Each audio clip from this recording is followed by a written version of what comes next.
Good evening, everyone. Good evening to all of the fans and followers of the SRK Education Group International. Tonight is a wonderful night, and you might be wondering why I am here on this platform. It's because I'm going to be the host guest tonight in order for the Season 2, Episode 1 to be fulfilled. And yes, our title of tonight's episode, Season 2, Episode 1, is Personal Talk with Doc Richard, with E.D. at the end. And without much further ado, I would like you to welcome Miss Dr. Richard Paulo B. Deloria. Hi, sir. Hello. Thank you, Miss T. Widow, for that wonderful introduction. And it's very good to be back here in Pro Expert. No? Napakaganda na ng ano nyo, ha? Napakaganda na ng inyong facility. No? Nag-evolve. Yeah, talagang sobrang, sobrang laki na ng naging improvement from the last time that I was here running for my Season 1. Yes. Yeah. Okay, so what happens or what were the changes during the times na nagkakaroon ka ng gap? Ano yung nangyayari doon from episode 1 up to this moment? Actually, very busy with different activities dun sa mga business units natin. No? I was in the Philippines. I was all over actually. No? I was also in Vietnam. I was in the US last month as well. So, may mga negosyo tayo na inaayos kasi kaya talagang sabi ko nga kay Miss Charms dun sa head ng marketing natin is I need to pause, but talagang sabi ko I really wanted to continue this thing dito sa Pro Expert kasi nakita ko how professional your team work now in terms of producing yung mga episode vlogs ko. Now, in particular dun sa season 1, I was able to give a lot of information about the business, the social entrepreneurship, about SRK Education Group. And this season, yung aming marketing head kasi talagang sobrang pilit na she wanted to make me as the brand ambassador of our company. So kaya we'll be talking more of your something personal. Life, yeah. Okay. Tama naman kasi yan, Doctor, because sabi pa nila, strike the iron while it's hot. So, you are in this point of time. Kaya sige, palo lang ng palo. Okay, so talking about you and all of these businesses that you are installing for the SRK family at the same time and the Kabayan here in the UAE, nagkakaroon ako ng curiosity kung sino talaga si Dr. Richard way back in the Philippines. Pero before we're going to go into that point, let's pause for a commercial break.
Welcome back to the Season 2, Episode 1 of Personal Talk with Doc Richard. With E.D. Okay. So, yes, Doctor, will you please greet your audience? Yes, maraming salamat for those who are watching us live here tonight, no? Sa lahat ng mga tutok sa Pro Experts Media. I know that you have been followed by hundreds, if not thousands of followers, no, both Filipinos and foreign nationalities. We have 132 live audience right now. Particularly dun sa mga taga-SRK, yan, kaway-kaway tayo sa mga taga-SRK dyan.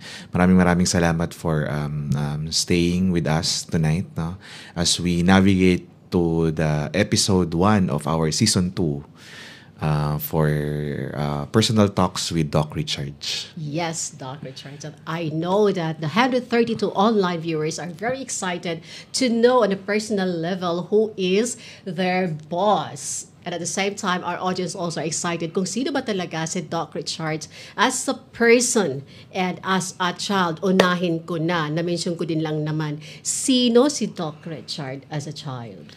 As a child, I grew up sa it's a very modest home, if I may call it, no. Talagang sobrang simpleng bahay. Ako, I was born inside our house. Hindi ako sa ospital pinanganak. Oo. Parang feeling ko yung mga panahon na yun siguro is yun yung time na malayo ba sa hospital? Yes, malayo sa hospital pa yung bahay namin. And, as my parents would always say, talagang, especially my mom, talagang hindi yan yayapos nang hindi niya kayang yapusin. Talagang, all the three of us, kami magkakapatid, we were raised and born in a modest kind of life. No? Growing up, yung mga, because I'm a batang 90s, if you may say. And how, by the way, before we're going to go into that next statement, batang 90s, but how many are you in the family? We are 3 in the family. Okay. I am the middle child. No? Okay. I have my kuya and I have my bunso. We are 3 boys. No?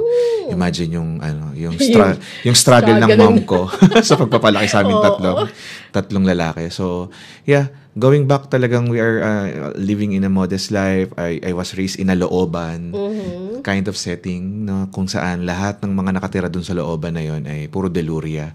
Kasi yung father ko, 5 sila magkakapatid, puro sila lalaki. Oh dear. Sunod din lang. So lahat ng mga na-produce nila na offspring, lahat kami magpipinsan, no, sabay-sabay kami lumaki sa isang looban. Pero hindi naman siguro strictly hindi naman siguro very strict and family when it comes to your growth. Hindi naman, no, we have a lot of things na ginagawa din namin nung time na yon. But kidding aside, yun, talagang sa public school ako nag-aral, kami magkakapatid. No, there's nothing wrong with that. Kaya nga, what I'm saying is that these things na pagpapalaki sa akin ng magulang ko, ito yung mga naging very foundation of how I mature and how I grew up. Yeah. No, kung hindi ko pinagdaanan din yung mga bagay na pinagdaanan ko nung maliit pa ako siguro. Mas madali ka nakarelate sa society when it comes to siguro emotional, mental health. Yes, if you may say so. So as a child, you're worried that you're also a protected child, or you grown up in a protected environment. You may say yes then, kasi nga I grew up with my parents, no. So yung nanay at tatay ko palaging nandyan. So batang 90s, alam niyo na, lagi napapalo. Lahat ng klase ng pagdidisiplina sa amin that time. Nadaanan ko din yung mga bagay na yan. Especially with my parents, no. Talagang sobrang strict nila kasi they really wanted us to grow to become better citizens, saka mga mabubuting tao. Yes, it's even stated in the Bible that for you to discipline your kids, you have to make palo on them once in a while din naman. Yeah, I must agree. Mas na po, sige ba? Tough love talaga yung kailangan ng time namin eh. Do you do that to your family, to your kids this time? Sa ngayon hindi naman masyado, very limited yung yung punishment system ko, especially dun sa eldest ko kasi yung dalawa ko babies pa eh, so maliliit pa yung dalawa. So pero yung eldest ko who is currently 11-year-old right now, 11-year-old boy. Yun, medyo may mga times din talaga na nadidisiplina ko siya. The same way that I was disciplined by my parents that time. Okay. I cannot argue on that further because how you grow up was because of the good discipline from your parents. Yes. And na-copy-paste mo lang kasi it's effective on you. you. Ano nga nakikita ko nga yung sarili ko para akong nanay ko talaga ngayon eh. Especially with the philosophy, with the way of life. No, talagang kuwang-kuha ko yung ibang mga behavior ng mom ko, especially.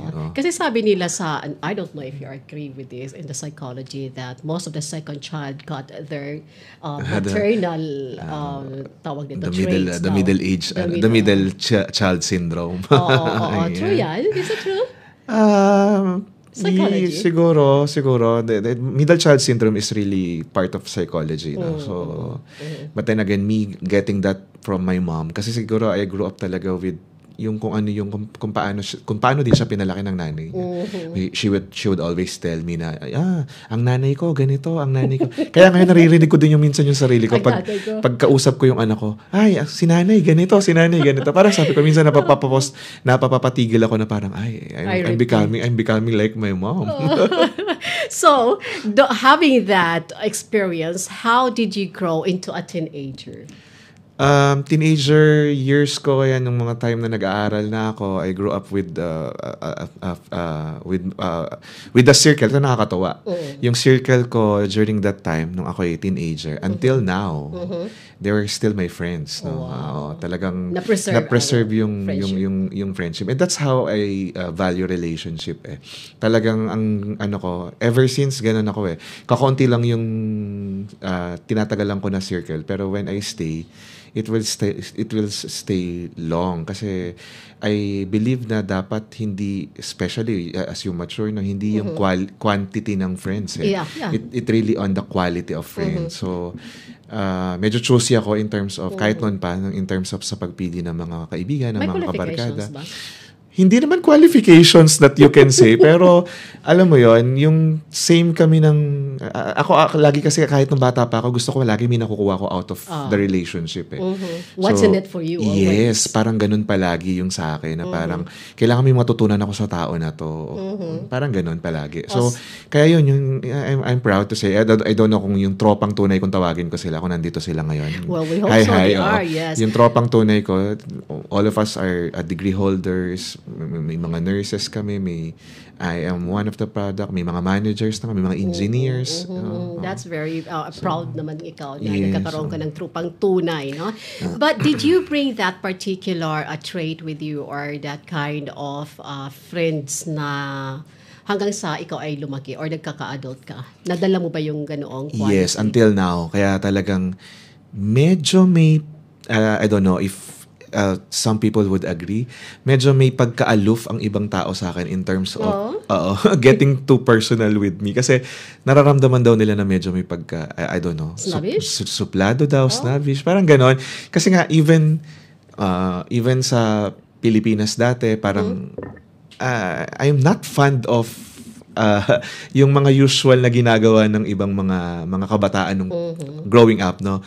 Parang ganon. So, hindi ko alam how other people are seeing me, pero yun siguro. Kasi nga, as much as possible, na-retain ko yun, na parang yung quality of circle at saka quality of friends, yung gusto ko talagang i-retain sa akin. But of course, at the end of the day, as long as you are not doing anything bad, syempre, hindi naman ako pwedeng manghusga, no? I'm not a person who would be able to judge you. Correct. You can still be my friends always, no? Hindi naman talaga ganon na namimili ng kung sino lang yung mayaman, kung sino lang yung may kaya. No. Correct. Kasi hindi naman ako sa ganong environment din lumaki. Yes. Ang importante, I think you are so satisfied with your group of friends. That's why you don't look for anybody else. Siguro at this age, no, I'm turning 40 next year. Bata pa. So, wala na ako dun sa kung sino yung mga makakainuman ko, kung sino yung makakasama ko sa'yo. Kasi gone are the days nung time na siguro nung time na yun na gano'n, no? So, ngayon, as you mature,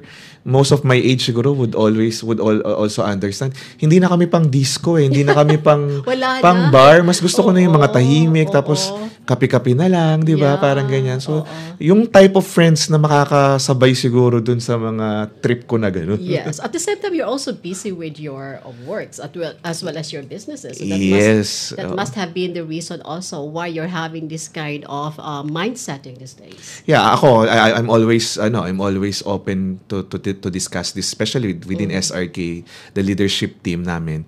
Lagi kong sinasabi, wala akong ibang kaibigan kundi kayo. Yung mga managers ko, mga supervisors ko, mga VP sa company namin. Sila talaga yung mga kaibigan ko. I see. Okay, having said that, I would like to go into another part of you, which is on your parents. On your parents and you as well as your siblings. How is the relationship in the family? Yeah, we're very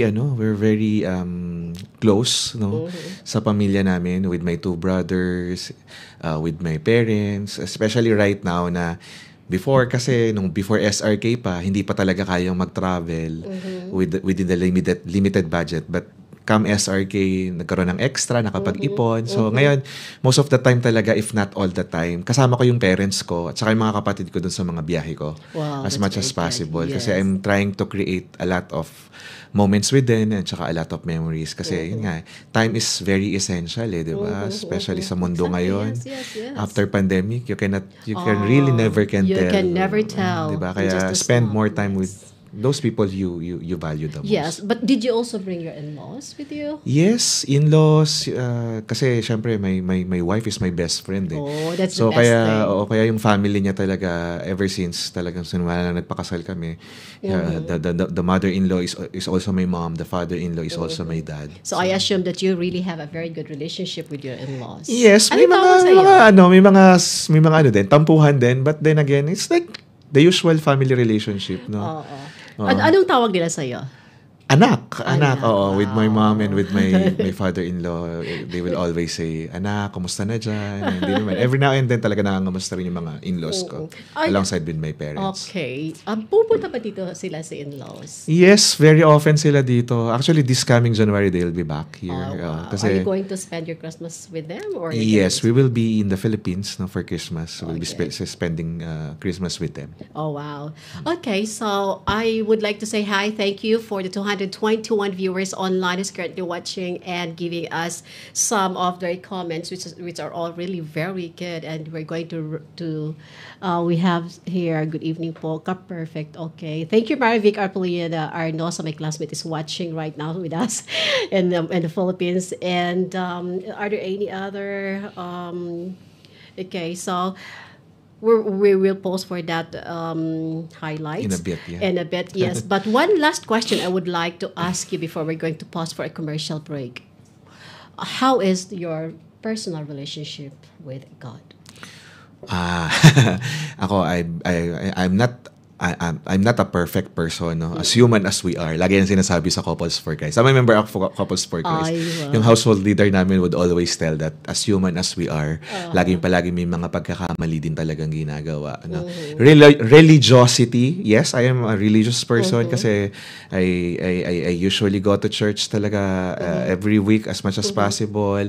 I bring my kids to the church, my family to the church, and I try to, as much as possible, to learn talaga the spirituality. And when I pray, I really pray fervently, meaning talagang diretso kung ano man yung mga sinasabi ko talaga kay Lord. And one thing lang na nanote ko talaga na hindi ko malilimutan, sinabi ng mother-in-law ko sa akin.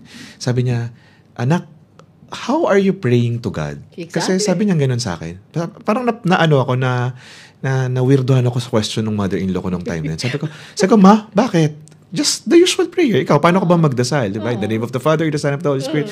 Then, sabi niya kasi sa akin, kasi na-amaze ako sa'yo magdasal. Kasi every time na magdadasal ka, lahat binibigay talaga sa'yo ni Lord. Parang ganun parang ganun yung sinabi sa akin ng mother-in-law ko. Sabi niya sa akin, every time you ask for something, it will be given. Sabi ko, siguro ma, I usually pray kasi not only for myself, palagi. Yung palagi. Hindi ka naging selfish. Yeah, always I pray for other people. At this moment in time, especially, no, particularly right now with my current status, no, with my current life status.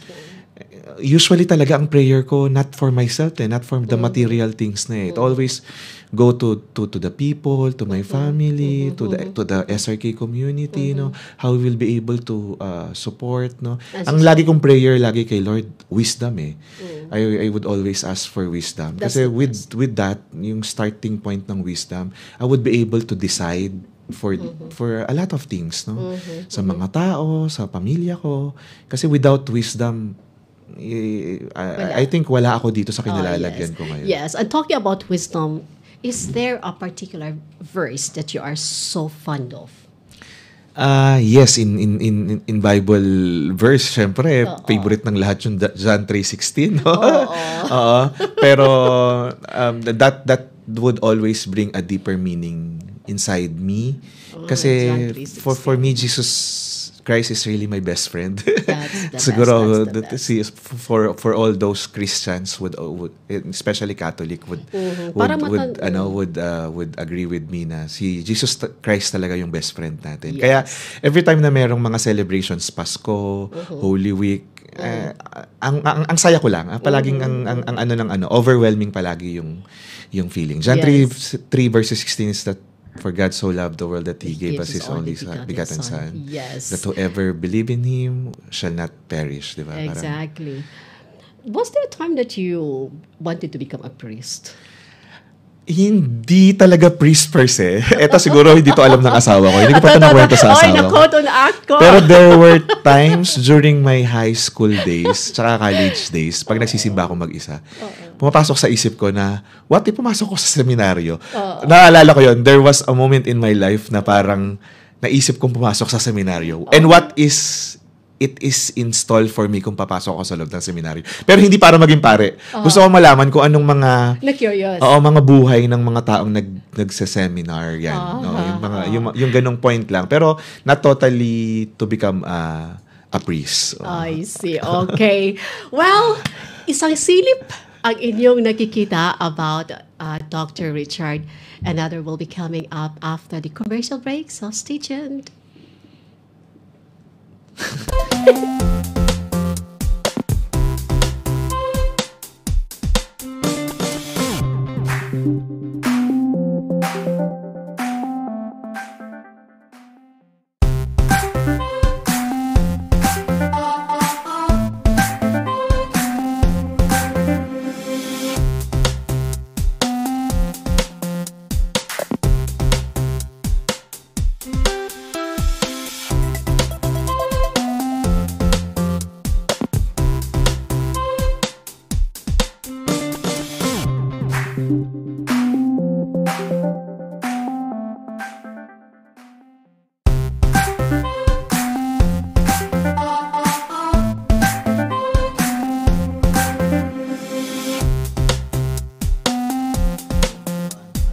Welcome back to the Season 2, Episode 1 of Personal Talk with Doc Richard.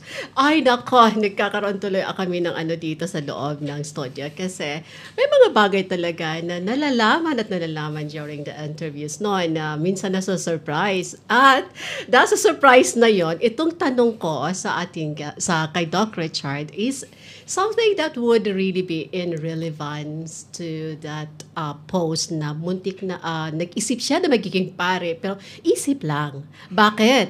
Kasi mayroong pumasok sa buhay na alamin nyo. Yes. Okay. So hindi siya push through kasi yun pala makikilala ko pala yung aking magiging kabiak sa buhay na yes. I met my wife in 2012. And you were already a graduate of that time or you were still studying? Yes, nagtatrabaho na kami parehas noon. Okay. We were both working. And that time is the rise of social media. So prada kami ng love story ng LDR love story through social media. Hindi naman LDR per se pero we really get through sa social media talaga. Kaya kami nagkakilala. Social media, hindi kayo yung may kakilala or wala. Paano nangyari? Na-curious ako ngayon. Paano nangyari yung social media? Ikukwento ko ba talaga to? Kunting silip. There was this platform sa sa cable TV namin. Yung isang channel siya na parang, I don't know if you're familiar with YM pa. Yung Yahoo, yes, of course, mga YM tayo. Yung mga Yahoo Messenger babies, di ba? So, merong parang same platform back then sa Royal Cable TV namin nun, channel, kung saan lahat ng mga tao na nakasubscribe dun sa Royal Channel na yon, Royal Cable na yon, meron sila nung special channel na yon.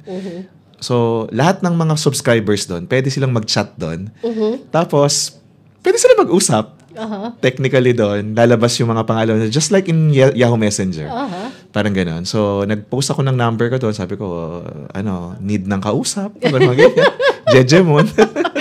Jejemon lang. Need ng kausap. Tapos, after a minute lang, siguro, or less than, biglang may tumatawag na sa cellphone ko. Oo.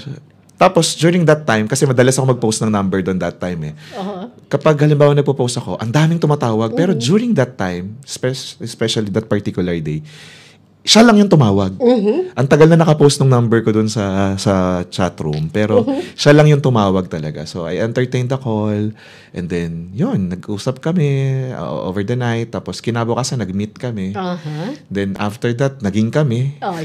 Then, after 6 months, we didn't na kinasal na kagad kami. So, that's right. That's medyo some kind of whirlwind relationship. Romance. Pero nagiging never-ending. Naging effective. Kasi she was in a long time relationship. Ako din. We just came from broke up nung kami ng mga relationship namin nung time na yun. So parang fresh sa breakup niya, fresh din ako sa breakup ko.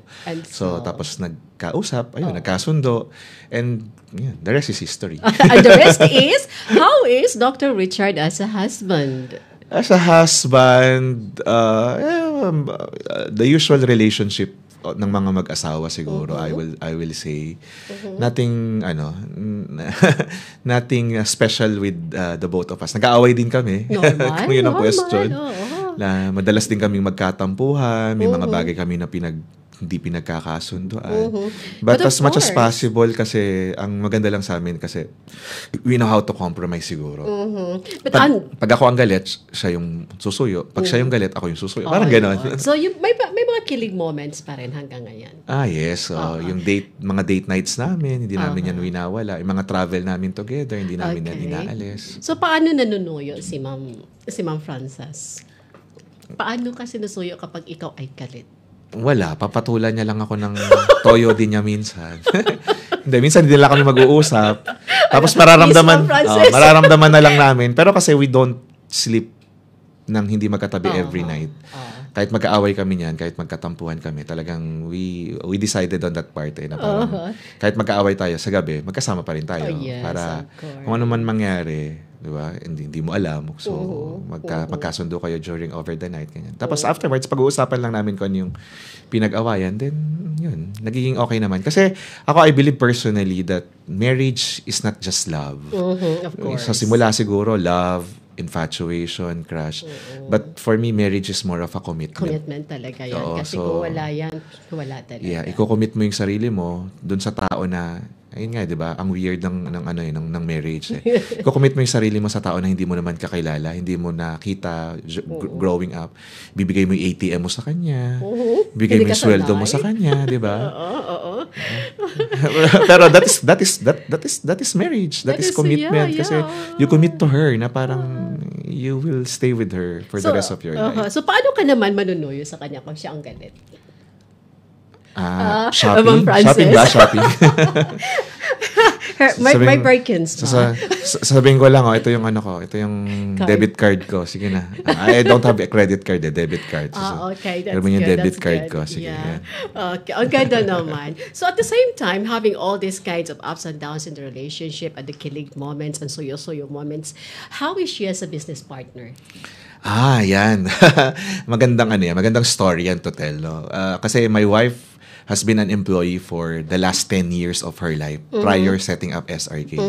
Talagang empleyado lang yan from the Philippines here. She was a seasoned pediatric nurse both in the Philippines and here in the UAE.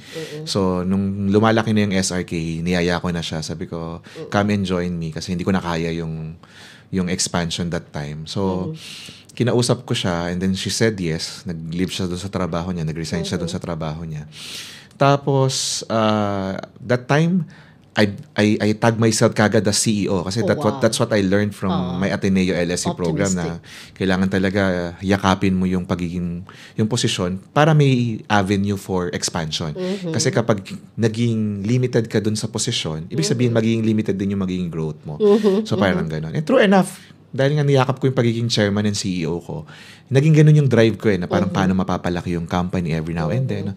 Siya, nung nag-join siya, medyo nabubwisit pa nga ako sa kanya nung time na. Kasi sabi niya, I appoint her as the vice president and COO. Sabi niya, siya pa, although tinataasan niya ako ng kilay, pero sasabihin niya dun sa mga staff namin, hey, wag kayo makinig dyan kay Sir Richard nyo, hindi ako VP, hindi ako COO.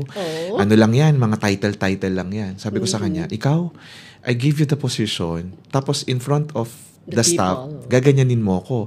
Paano nila i-embrace yung pagiging CEO ko kung ikaw mismo hindi ka naniniwala? Parang ganon. Sabi ko, I'm doing this for the future expansion and the future of our company. Sabi ko kasi I'm not going back. No? When I started SRK, sabi ko talagang doon tayo sa social enterprise na gusto nating makamit. Talagang we will conquer kung ano man yung mga i-conquer natin. And at that time, we will be worthy emulating and be called as CEO and COO of our own company. Exactly. So, sa ngayon, sabi niya, nga, totoo nga, Daddy, no? Buti na lang pinilit mo ako na tawagin ko yung sarili ko na CEO at saka now she's serving as the president and the chief finance officer of the company while I'm on the chairman and chief executive officer kasi I'm into the sales, marketing at saka business development while siya nasa finance kasi siya talaga. Siya yung may hawak ng finances. That is what they call as practice makes perfect. So, practice ng i-practice. And what about your kids? How is your relationship with kids? Inigo, 7 years, right? With Inigo, growing up si Inigo, yan, sobrang swerte niya siguro, if I may say. Kasi talagang natutukan namin mag-asawa yung paglaki niya.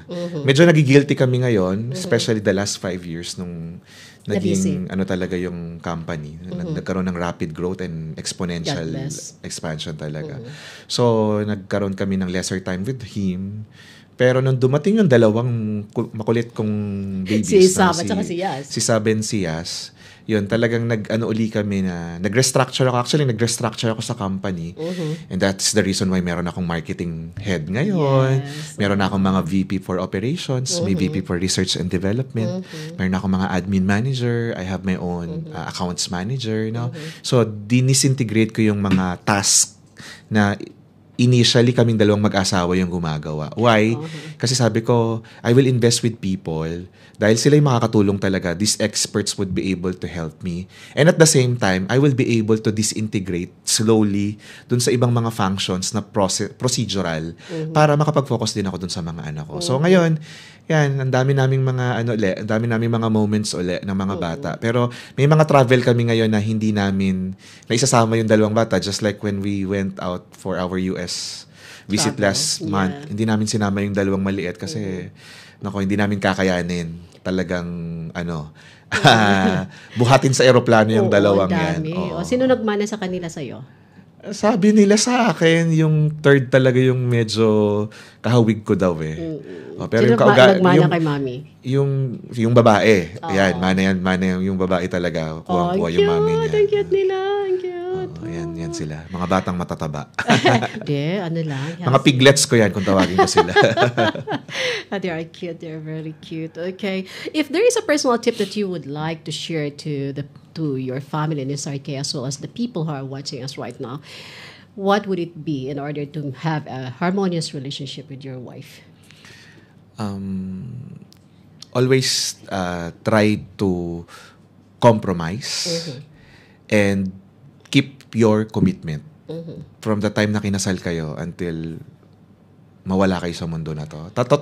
The vow would never get old, no?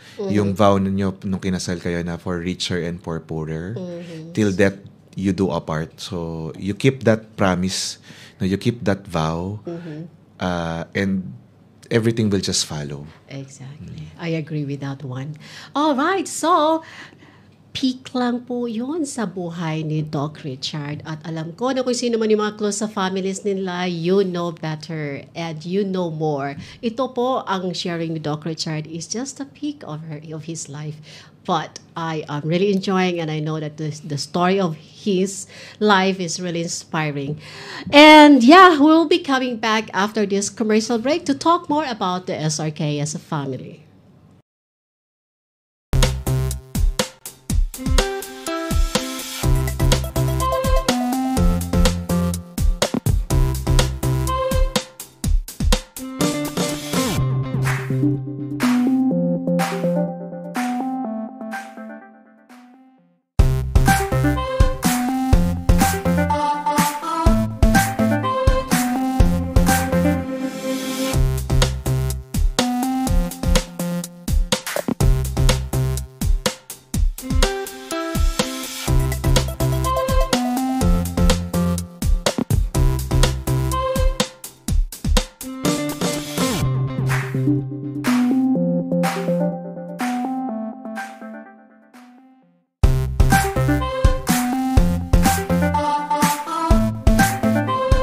Welcome back to the Season 2, Episode 1 of Personal Talk with Doc Richard. And we have 226 viewers who's currently watching us live on broadcast.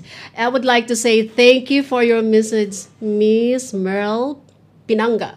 Inspiring, pinagpipray, kasali ang iba palagi and always ask for wisdom. I agree.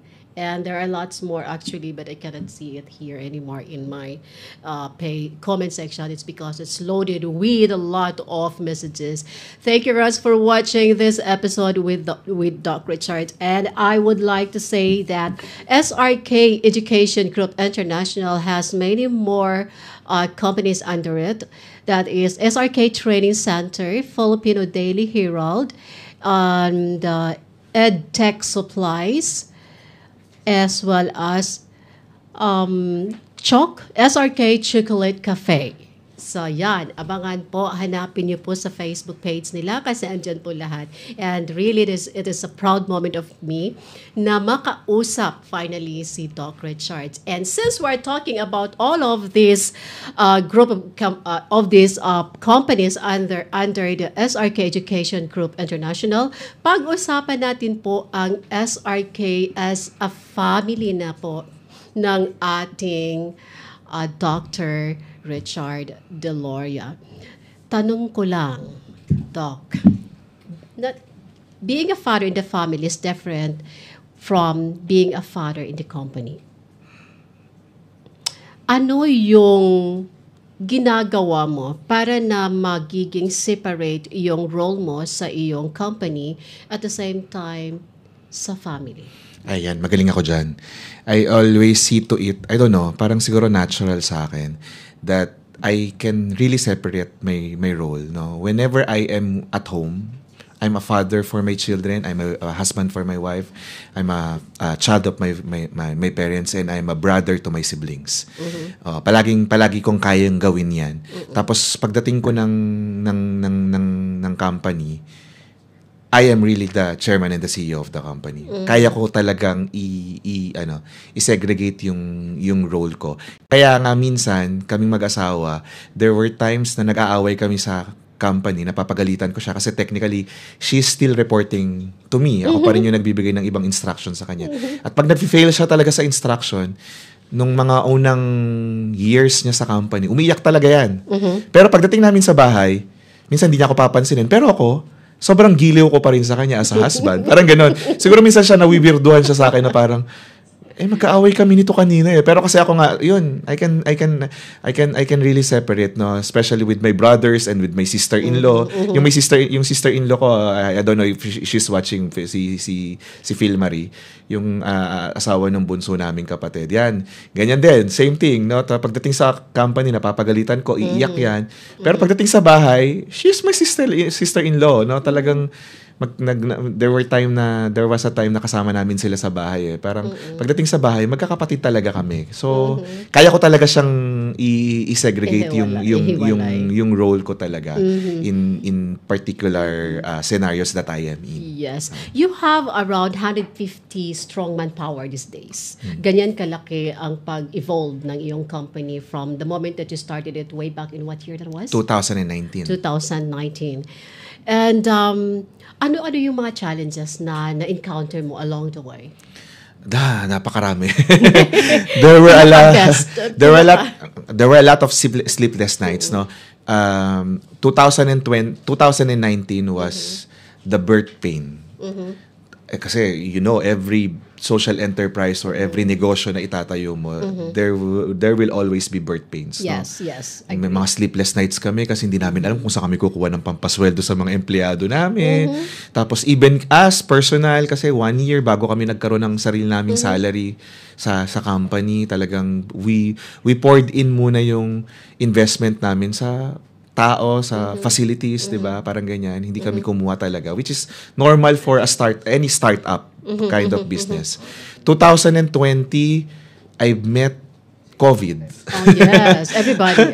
Talagang lahat ay talagang nag-worry how we will be able to hurdle yung COVID, no? But we became successful And stronger. Oo, and stronger pa during the COVID kasi Nag-online class na kayo. Oo, naging creative COVID-proof talaga yung yung mga processes namin. 2021, we have a very huge case ng ng break up with our former business partners. So merong malaking issue na nangyari noong 2021 that for those who know, you know the story. hindi ko na babalikan yan. Pero 2022 naman, 2022, nagkaroon kami ng embezzlement case. Oh my God. May embezzlement case ako. God. Na may part 2 talaga to doon. Yung mga cases na yan. So, 2023, last year lang kami medyo napahinga. Pero marami pa rin mga challenges, no, in particularly in terms of different permits na mga inayos ko both here in the UAE at saka sa Pilipinas. Napakadami naming mga pinagdaanan. But then again, I believe in the capacity of my team. So yung team ko talaga laging involved yung mga yan. Wala akong tinatago sa kanila. Even the financial capacity, in particular with my leadership team, ino-open ko talaga yan. Alam nila all the ins and outs of the company. And that is part of the values kasi ng company. Okay. Putting trust and confidence in all our dealings. So kaya I'm very open with my leadership team. Alam nila kung paano ko pinapatakbo yung company in all aspect of the company. Kaya, then, they can feel wherever I have challenges. Hindi lang kasi, diba, 2 brains are better than one. Yes. May mga pagkakataon talaga kasi na hindi ko na kaya. Hindi na kaya ng utak ko. So, I really need hinahand over mo na sa kanila. People to, feed me with right information. Yes. And for me to be able to decide. At the end of the day, ako pa rin yung decision maker. Pero yung feeds, kasi minsan, diba, sa sobrang overwhelming na nangyayari. Kasi naman, sinasabi pa ni Superman, great power comes. So great responsibility. Ni Spider-Man, Spider-Man. With great Superman power comes great responsibility. Yes, talagang, 'di ba? Imagine yung in span of 5 years. Kaliwat ka ng mga branches yung itinayo, yung mga acquisitions na ginawa namin, 'di ba? So, ang dami-daming mga mga business decisions na ginawa from the last 5 years. Yeah. Na without the people that I work with, no, particularly dun nga sa leadership team namin. Did it ever occur to you that you're going to be a social entrepreneur, Dad? Yes, from the start talaga nung tinayo kong SRK, it's not a business model. It's really a social enterprise. Can you explain to us further why? Social enterprise is always how you would be able to produce profit for your cause. Nagtatrabaho kami hindi para sa profit para sa amin, kundi para sa society at saka sa social network na sineserve namin. Like right now, we have a budget na talaga nakasave yan for the scholars, nakasave for the mga cancer patients na sinusupport. So from the start kami mag-asawa, namili na kami ng mga bagay at saka mga organizations na isusupport namin. Syempre, we can only help and assist that much. Hindi pwede naming tulungan talaga lahat, di ba? Exactly. So, pero yun yung nagiging purpose namin. And that's the reason why we are being grounded. Kasi alam namin na yung profit, yung kita namin, hindi yun para sa amin. Nagtatrabaho kami, kumikita kami para dun sa mga causes na sinusupport namin. What are these? Scholarships, yung pagbigay ng mga dissenting trabaho sa mga teachers dito sa UAE, 'di ba? Pag-provide sa kanila ng dissenting trabaho. Dissenting trabaho meaning may visa lahat 'yan, may medical insurance lahat 'yan. They are receiving their salaries on time and walang pay cut. No, and beyond and above pa yung mga services na kaya namin i-provide sa mga empleyado namin. Kasi I was an HR profession by the time na bago ko tinayo yung SRK. Talagang yun ang yun talaga yung passion ko, how I will be able to provide more dun sa mga empleyado. Kaya nung time na naging employer na ako, I do that, no. Yes. The more you give, the more you receive. Yes, no. May mga budgets kami na sineset aside na for our travel abroad. I am just so happy to inform everyone na for the last 5 years, 2 beses ko nang nailabas out of the country yung mga team namin. Saan yung pinakalas ninyo? Sa Armenia and Georgia. Yeah. It was very kind of you to do that particular thinking for your staff welfare nila sa kanilang health, mental health, to relax na ng mental yes. Anyhow, Doctor, we are running out of time and I really wanted to be talking to you more kasi napakaganda po ng storya ng buhay mo and how you evolved from an employee to becoming a CEO. But in this case, alam ko may part 2 pa to. And I would like to say thank you very much for giving me this opportunity to interview you in your platform. And thank you SRK Training Center, Hamdan Street, Electra, Dubai, Al Ain, and Al Falah. So we have all these schools na po, available na po siya sa mga locations na ito.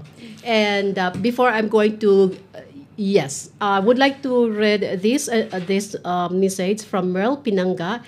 Thank you for sharing your another inspiring sharing, sir. Your words of wisdom during Admin HR short course you have shared to us, laking tulong as encouragement sa amin. As your former students, more success and blessings. Yeah. Hi, Merle. Yeah. Okay. So thank you very much then for all the support, Miss Misty, sa pag-interview sa akin tonight. And I'm very happy to always share kung ito mang story ko will become an inspiration para sa iba, no. And don't forget to like and subscribe our other businesses, yung nabanggit mo na kanina, EdTech Supply, yung online shop natin, watch out for our new launch, and then yung SRK Chocolate Cafe namin. Yes, and your page also. Yeah, please like and share. Dr. Richard Paulo B. De Luria, RPM, my personal page. Yes, and we have also the Filipino Daily Herald, your online showbiz news here in the UAE. Mayroon kayong awarding, right? Yes, we'll be awarding some significant Filipinos, no? Yes. Siguro magiging kakaiba dito sa awarding ceremony namin na to. It's not just about the prominent people. We will be awarding small people and big people who have impact the society that we are living in. Yes, that's a good news. And tingin-tingin lang po sa inyong mga Facebook page and check on the updates of all of these companies that the SRK is having. And yes, we still have 216 people watching online. Your last message, Doc, to the people? Yeah, thank you very much for joining us tonight. And maraming salamat sa pagkakataon that I was able to share my life stories, no, to become inspiration. So sabi ko nga, ito yung list ko siguro na magagawa sa mga tao, especially sa mga hindi ko kakilala, na mag-share ng life stories ko. Kasi libro, kahit may 1 o 2 tao lang na makagaya ba dun sa mga na-achieve ng company, no? So, baka possible din na may mabagong buhay kasi. So, Amen. ako medyo, iwanan kong parting words for this episode. Growing up, I was always, medyo, siguro negative yung term, medyo may pagka-inggitero ako in a sense. It's a positive inggit Oo, naman. parang ganun. Pero not inggit that parang the usual Filipino Yeah. mentality Yung na inggit mo, magka-crab mentality ka. No. No. Ako, I always have that inggit in myself. Pero I always use that as an inspiration. Good. Yun yung ginagawa ko ngayon. I always use that as an inspiration kasi I believe na yung mga nagagawa ng ibang tao, kaya din nating gawin. Kaya nga may benchmark, di ba? May replicating, may duplication ng lahat ng mga behaviors na kayang gawin ng ibang tao. Yeah. What they have, these big people, these big personalities, what they have, we also have. Yes. No? Main siguro brain, but the focus is our heart. Yes. Di ba? Kung ano yung nasa puso natin, kung ano yung kayang i-perform at kayang ibigay ng sarili natin, kaya nating i-share yun sa mundo. And if that happens, no, ma-multiply at saka ma-replicate at saka ma-duplicate to, what a better world Yes. na pwede nating i-produce. Yes. And for that, I would like to wrap up this talk that we have tonight in saying that there is always positivity in being a person of focused mindset and mind, and knowing yourself that you can get what you want whenever you like to work on it. Ladies and gentlemen, viewers online, this is a very good evening to everyone after all the sharing of Doc Richard of his life. And yes, good evening and see you again next Wednesday, 6 p.m. Dr. Richard will be with you. Yes, thank you very much and see you next week. Bye.